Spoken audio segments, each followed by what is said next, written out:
One Monday morning in September, Mrs. Barrington rolled out a big poster with all of the president's pictures on it. Grace Campbell couldn't believe her eyes. Where are the girls? That is a very good question, said Mrs. Barrington. The truth is, our country has never had a woman president. No girl president? Ever? Grace asked. No, I'm afraid not, said Mrs. Barrington. Grace sat at her desk and stewed. No girls? Who'd ever heard of such a crazy thing? Finally, she raised her hand. Yes, Grace? I've been thinking it over, and I'd like to be president. Several students in the class laughed. Well, I think that's a star-spangled idea, Grace, said Mrs. Barrington. In fact, we can have our own election right here at Woodrow Wilson Elementary. The snickering in the room stopped. Grace smiled. Would anyone else like to run for president? Mrs. Barrington asked the class. Nobody raised their hand. Becoming president was going to be easy, Grace thought. The next day, Mrs. Barrington made an announcement. In the name of democracy, I have invited Mr. Waller's class to join our election. Their class has nominated Thomas Cobb to be their presidential candidate. Grace's heart sank. Thomas was the school's spelling bee champion. His experiments always took a blue ribbon at the science fair, and he was the captain of the soccer team. Becoming president wasn't going to be so easy after all, Grace thought.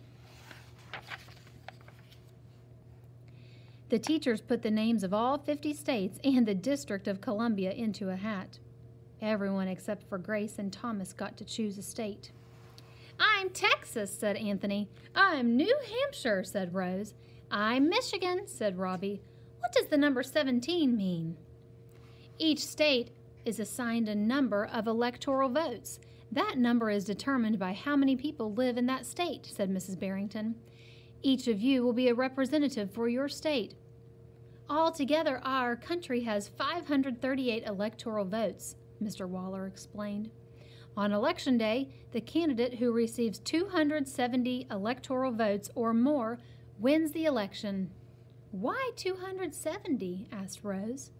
That's more than half of all the electoral votes, Mr. Waller said. Becoming president really wasn't going to be so easy, Grace thought.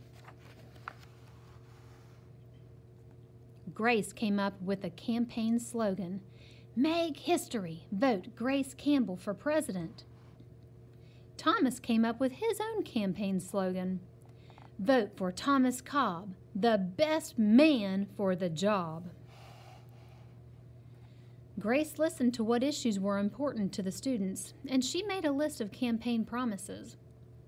A peaceful school, no bullies. A cleaner school, no littering. Better hot lunches, no more fish stick tacos. Thomas made up his own list of promises. Free tutoring, free soccer lessons, fish stick tacos every week. Grace made campaign posters and buttons. Thomas made posters and buttons too. Each week, the teachers set aside time for the candidates to meet with their constituents. Polls were taken. Voters were making their choices. Grace continued to campaign. At recess, she gave speeches. During lunch, she handed out free cupcakes. After school, she held rallies. Meanwhile, Thomas wasn't worried. He had cleverly calculated that the boys held slightly more electoral votes than the girls. During lunch, he worked on his latest science experiment. At recess, Thomas studied his spelling words. After school, he played soccer. Even before the election, Grace made good on her promises. She joined the safety squad. She organized a school beautification committee, and she volunteered her time in the school cafeteria.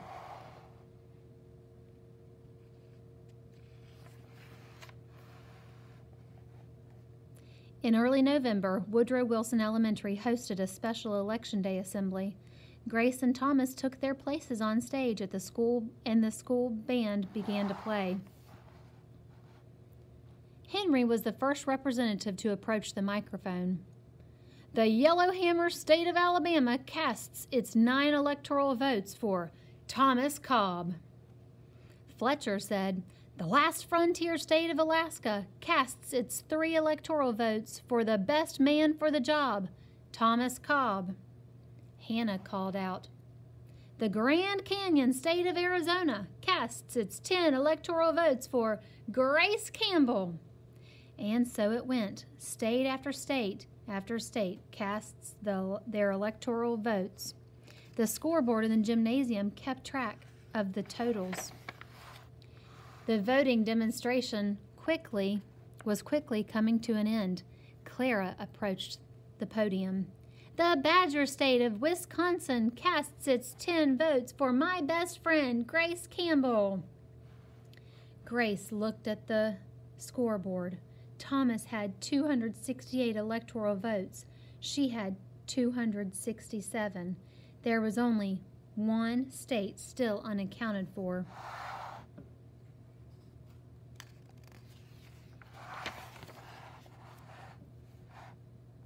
Thomas grinned. Grace felt sick. Sam walked up to the microphone. He looked at Thomas. He looked at Grace. He looked down at Grace's handmade flag. Sam didn't say a word. What are you waiting for? Thomas whispered. The band stopped playing. All eyes were on Wyoming. Finally, Sam cleared his throat. The Equality State of Wyoming casts its 3 electoral votes for Grace Campbell. The gymnasium erupted in loud cheers and a few boos.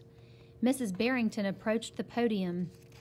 With 270 electoral votes, the winner is Grace Campbell. Thomas looked stunned. Grace hugged Sam. Why did you do it? She asked. Sam handed Grace his flag. Because, he said, I thought you were the best person for the job.